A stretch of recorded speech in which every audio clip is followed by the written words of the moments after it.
It's very shocking to everyone, to be honest. He was very rich. She was ugly as death. One day, the owner was yelling more than usual. They were going to be billionaires. My husband's an asshole. I ripped off a piece of my hair out of anger and despair. I ended up having to flee to Mexico.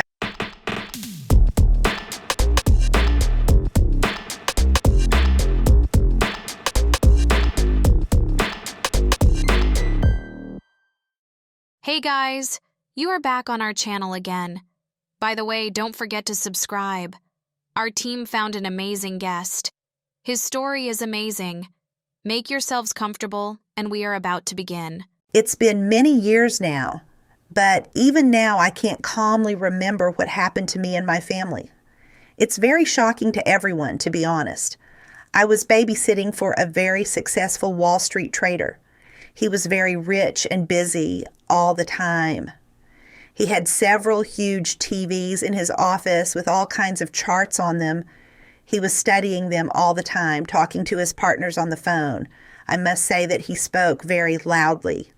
He could be heard in many rooms of the house.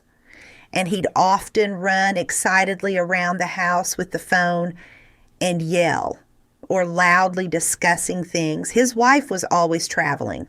Then at tennis practice, I doubt, of course, that it was tennis or any kind of training. What is there to train?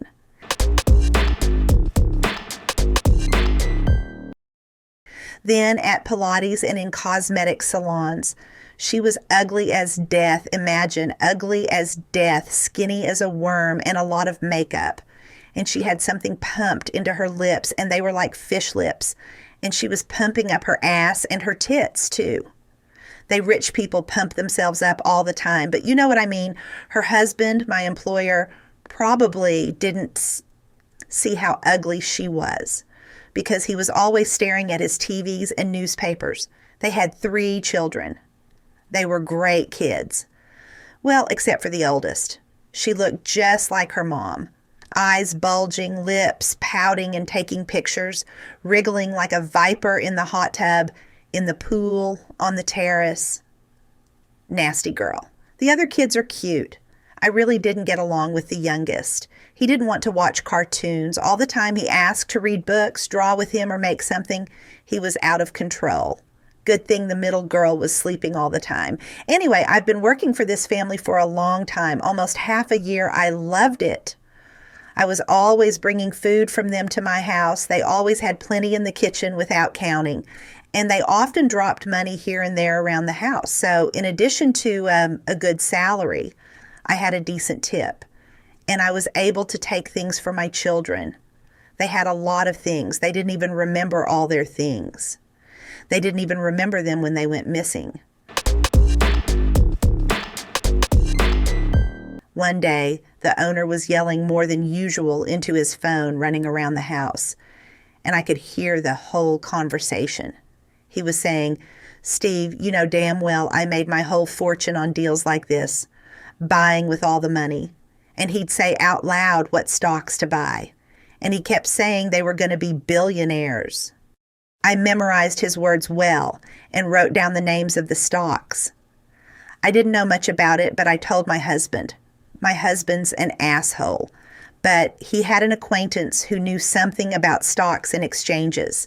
Soon we knew what was going on and decided to give him the money to buy the stock.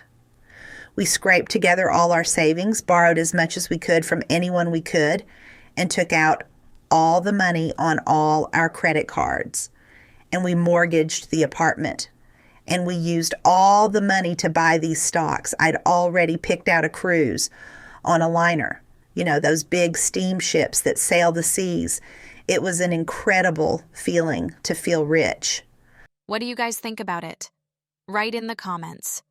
And don't forget to subscribe to our channel not to miss new stories about money and luck. But you know what? Fate isn't fair to ordinary working people. Soon we were told that the shares we had bought had collapsed and that if we wanted to save anything, we had to sell it all immediately. But while we were selling it all, it went down in price and we ended up with nothing. We didn't even have enough for underwear. It was a blow to us. My husband went on a binge and bender and is still drinking and depressed. I left him. I ripped off a piece of my hair out of anger and despair. I have a bald spot right here. And on top of that, my employer called and said that they had hidden cameras and they saw me stealing food, money, and things, and that I should not come to them anymore, and that he had filed a police report.